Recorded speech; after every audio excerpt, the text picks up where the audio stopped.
এই হৃদয় বিদারক দৃশ্য দেখে হয়তো নিজের চোখের পানি আর আটকে রাখতে পারবেন না। ৭৮ বছর বয়সী আব্দুল গফুর মল্লিক জন্ম থেকেই অন্ধ।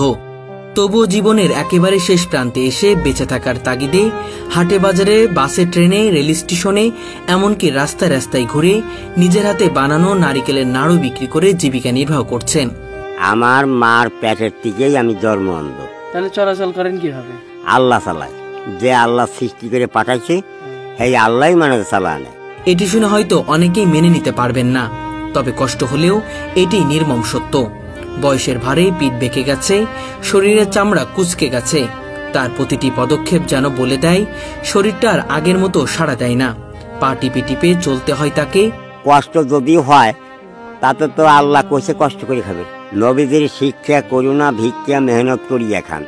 আমি ওই কারণেই ভিক্ষা করি, পাও টিপে টিপে যাই, মানে আল্লাহ আমার একভাবে চালায় নেয়। তার চোখে মুখের ভাঁজে লুকিয়ে আছে শত কষ্ট, তবু মুখে শান্ত এক হাসি। চাহনিতে নেই অভিযোগ বা হতাশা, আছে এক অদ্ভুত ধৈর্য আর প্রাপ্তি। উনি অনেক কষ্ট করে, বয়স্ক মানুষের রাত ধরেন দিন নেই রাত নেই, আইটিয়ে যায় ভান্ডারিয়া। উনি খুব কষ্ট করে চলাফেরা করে রাস্তা দিয়ে, ট্রেনে যাবি আসবি, করে মুড়ি নিয়ে যায়, তো করে মুড়ি নিয়ে যাবে, মুড়িই খায়। উনি কোথায় কিছু কিনে খায় না। উনি আর্থিক অবস্থা খুবই। আব্দুল গফুর মল্লিক যেন কোটি মানুষের ভিড়ে এক অনন্য প্রতীক, যিনি অন্ধকারেও নিজের আলো খুঁজে নিয়েছেন। টাকা চিনি কেবে 5 টাকার কয়েল দিলে ঠিক পাই, আবার 2 টাকার কয়েল দিলে 5 টাকার নোট। আমি বলে এটা হরাও। আবার ওই 10 টাকার নোট জিনিস দেয়, তা নিয়ে 5 টাকার হাতে মাপ দেয়। একটি জিনিস যা যেন তার দারিদ্র্যের চিহ্ন স্পষ্ট করে, খালি পায়ে ময়লা ও ছেঁড়া লুঙ্গি পাঞ্জাবি পরে তিনি। কারণ আর্থিক সীমাবদ্ধতার কারণে ভালো কোনো পোশাক কেনার সামর্থ্য নেই। ভালো পাঞ্জাবি দেবে জুটাবো, এরকম করবো, যেগুলো আছে সেগুলো করি।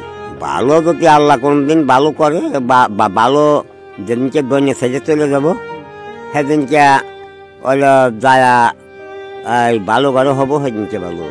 এই চিত্রই যেন তার জীবনের এক অদ্ভুত বাস্তবতা তুলে ধরে, যেখানে দারিদ্র সংগ্রাম প্রতিদিনের সঙ্গী। সন্তান নাই কোনো? আল্লাহ দেয় নাই, আল্লাহর খেলা। আল্লাহ না দিলে পাওয়া যায়। দর্শক, আজকের এই প্রতিবেদনে আপনাদের সামনে তুলে ধরছি আমাদের সমাজের এক সত্যিকারের নায়ক, আমাদের সুপারহিরো আব্দুল গফুর মল্লিকের জীবন সংগ্রামের গল্প। ওনার আমি ছোটবেলা থেকে চিনি, এগুলো বিক্রি করে উনি টাকাও চেনে। আমরা শয়তানি করে তখন 4 আনা ছিল, 8 আনা ছিল, দিতাম, নিত না, টাকা না 1 টাকা দিতাম, 2 টাকা দিতাম, তখন চিনতো। হ্যাঁ, উনি মানুষ খুব ভালো, এই ব্যবসা করে খায়। রাজবাড়ী সদর উপজেলার পাচুরিয়া ইউনিয়নের খোলাবাড়িয়া গ্রামের এই বৃদ্ধ মানুষটির জন্ম থেকেই অন্ধ, কিন্তু জীবন যুদ্ধে তিনি কখনোই হার মানেননি। আমি এমন ভাবে চলি যে কিরাক এটার ভাড়াটা আসে, হঠাৎ যদি বাজার যেতেন শেষ। সেই কারণে মানে যে আসতে আর কি। ছোটবেলা থেকেই দারিদ্র ও অন্ধকার তার নিত্য সঙ্গী। রাস্তায় এরকম চলাচল করি, আর এক পাশ দিয়ে মানে ঠিক মতো যাই।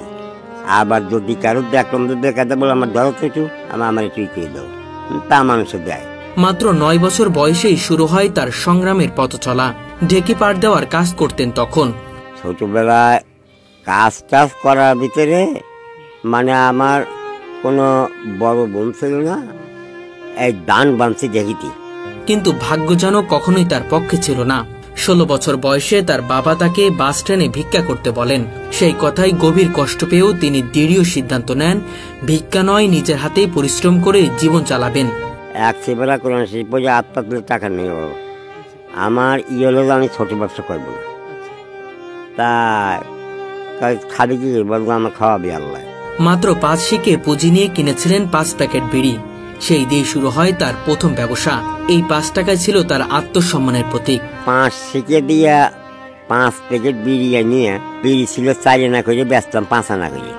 তারপরে ভান্ডারিয়া বাজারে বেচতে গেছি। একটা লোক রূপপান মোল্লার নামে টিটকিরি দেখায় কি যে 140 পয়সা হবেন না করি, তাই সেই 5 শিকের দোকান। ধীরে ধীরে সফলতা আসতে শুরু করেছিল। বাড়ির আঙ্গিনায় ছোট একটি দোকানও দিয়েছিলেন, কিন্তু সময়ের সঙ্গে সঙ্গে বাকির খাতায় ডুবে গেছে। শেষ পর্যন্ত দোকান গুটিয়ে ফেলতে হয়। যত রং বেরঙের বিস্কুট কিনি, আনারকুলি, টোস্ট, নাড়ুয়া, হেসমা 200 টাকা হওয়া 200 টাকা সব আনছি, আর যে হলো হওয়া 2 টাকা সব আনছি, বেশি হলো 3 টাকা করে, একখান হলো 2 পয়সা করে, 3 পাই। তবুও তিনি থেমে যাননি। জীবনের শেষ বয়সেও আবার নতুনভাবে শুরু করেন নিজ হাতে তৈরি নারিকেলের নাড়ু, বাদাম ও হজমি বিক্রি করে সংসার চালানো। আমরা ছোটবেলাতে দেখতেছি নাড়ু বেছে, পাপড় বেছে, দেলকুচ বেছে, আমরা 4 আনা 10 পয়সা দিতাম, আবার ট্রেনের তলে দিতাম যে দিয়ে বড় করি, উনি কে চলবি না হরা, তারপরে টাকা 1 টাকা দিতাম, এক হরিং মার্কা টাকা দিয়ে খাইতাম। আগে 4 একটা নাড়ু বেচতো, এখন বেচলো 2 10 টাকা। গ্রাম থেকে নারিকেল কিনে নিজ হাতে দা দিয়ে কাটেন, তারপর নিজেই কুড়েন, গুড়ের সঙ্গে মিশিয়ে তৈরি করেন সুস্বাদু নারিকেলের নাড়ু। নারকেল কিনে আনিয়ে বাসায় আনিয়ে ছুলিয়ে তারপরে যে নারকেল বানিয়ে যে নাড়ু তৈরি করি। আশ্চর্যের বিষয়, চোখে দেখতে না পেলেও সব কাজ নিজেই করেন। নারিকেল কাটা, কোড়া থেকে শুরু করে নাড়ু গোল করা পর্যন্ত। তারপর প্লাস্টিকের ছোট ছোট বয়মে ভরে টিনের বয়মে সাজিয়ে প্রতিদিন বেরিয়ে পড়েন জীবিকার সন্ধানে। একটা নারকেলের তো 25টা বানালাম, আর 25টা হবে নি, গাড়ি ভিতরে গাড়ি ফেরে, মানে দেশ বিদেশের লোকে খায়। 5 টাকা করে, আর যদি একজনের যে কোচে ধরে নেয় তাহলে কোচের দাম 10 টাকা, নাড়ু হইলো 25টা আছে 100 টাকা, এই 135 টাকা। সেই বয়মের ওজন প্রায় 7 থেকে 8 কেজি, অথচ তিনি তা হাতে নিয়েই চলেন পায়ে পায়ে। রিক্সা ও ভ্যান ভাড়া দেওয়ার মতো টাকাও তার হাতে থাকে না। ওজন 7-8 কেজি হয়। 7-8 কেজি নয়, 7-8 কেজি আপনি একাই বহন করেন? হ্যাঁ, তাহলে তো অনেক কষ্ট হয় মনে হচ্ছে। কষ্ট আল্লাহ দুনিয়াতে পাঠা দিছে, নবীরও আল্লাহ দুনিয়াতে পাঠাছে। নবী তো কষ্ট করছিল, নবী না খায়া পেটে পাথর বাঁধ দিয়ে মানুষ কত কষ্ট করছে, তাই সেই নবীর উম্মাদ হরিদ জায়গা সেরকমই চলা লাগে। তাই প্রতিদিন 2 থেকে 3 কিলোমিটার হাঁটতে হয়, কখনো বাসে, কখনো ট্রেনে, কখনো রেল স্টেশনে কিংবা বাজারে। যেখানে যান তার মুখে একটাই ডাক, লাগবে নারিকেলের নাড়ু। কেউ কিনে নেয়, কেউ ফিরিয়ে দেয়, তবুও তার মুখে অভিমান নেই। তিনি জানান পরিশ্রমী তার পথ, আর আল্লাহর উপর ভরসায় তার শক্তি। নাড়ু বিক্রি করতে যাইল, প্রথমে বিক্রি করি ভাঙার থেকে চলে যাই হলো আপনার ভাটিয়াপাড়া। ভাটিয়াপাড়াতে চলে আসি দৌলত দিলে আসি নামি 5 না, আমি আড়াই নিয়ে, ওই আল্লাহ আনে। প্রতিদিন সকাল থেকে রাত পর্যন্ত কাজ করে আয় মাত্র 200 টাকা থেকে 300 টাকা, কিন্তু সেই টাকাতেই চলে সংসার।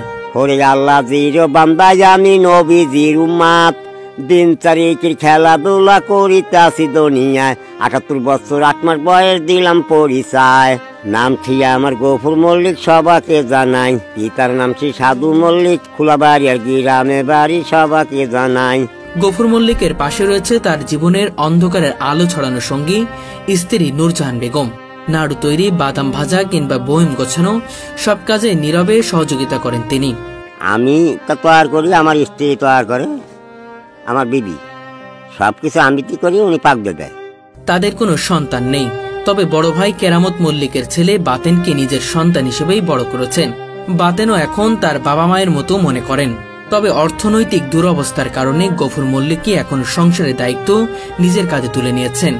মানে যে বাতিল পালছি, মানে যে বাপ বাচ্চার মতন, মানে যে ঢাকা ফুটপাতে কাপড় বেছে, কিছু আনে, আমিও কিছু আনি, 2 বাপ বাচ্চা। তাদের টিনের ছাউনি দেওয়া ছোট্ট ঘরটাই তাদের আশ্রয়। বৃষ্টির সময় টিন ফুটো হয়ে পানি পড়ে, ঝড় এলে ছাউনি উড়ে যায়, আর প্রচন্ড রোদের সময় ঘরে থাকা যায় না। তবুও নেই কোনো অভিযোগ। জীবনের সব কষ্টের মাঝেও তিনি আজান শুনলেই ব্যবসা ফেলে উঠে পড়েন নামাজের জন্য। কাস্টমার যতই থাকুক না কেন, নামাজের সময় কোনো দেরি করেন না। 5 ওয়াক্ত নামাজ আমি 1 ওয়াক্ত বাদ দিই, যেখানে আজান দেয় সেখানে মসজিদে নামাজটা পড়ে নিই। তিনি বলেন, যতদিন বেঁচে থাকবো ততদিন নিজ হাতে কাজ করব, কারোর কাছে হাত পাতবো না, আল্লাহ আমার ভরসা। এই একটি বাক্যই যেন লুকিয়ে আছে তার জীবনের সারমর্ম। একজন মানুষের অদম্য বিশ্বাস এবং আত্মসম্মানের গল্প। আব্দুল গফুর মল্লিক হয়তো গরিব, কিন্তু আত্মসম্মানে তিনি অত্যন্ত ধনী। পরিবার সংসার নিয়ে কি সংসারটা চলছে? আল্লাহ চালাচ্ছে। তার অন্ধচোখের পেছনে আছে এমন এক আলো যা আমাদের শেখায়, জীবনে দৃষ্টি না থাকলেও দৃষ্টিভঙ্গি থাকলে মানুষ হার মানে না। তার প্রতিটি পদক্ষেপ যেন আমাদের মনে করিয়ে দেয় জীবনের প্রতিটি সংগ্রামী এক একটি শিক্ষা। জন্ম কত সালে মনে আছে? যখন নাকি হিন্দুস্তান পাকিস্তান হয়, আমি সেই সনের জন্ম। এই বৃদ্ধ অন্ধ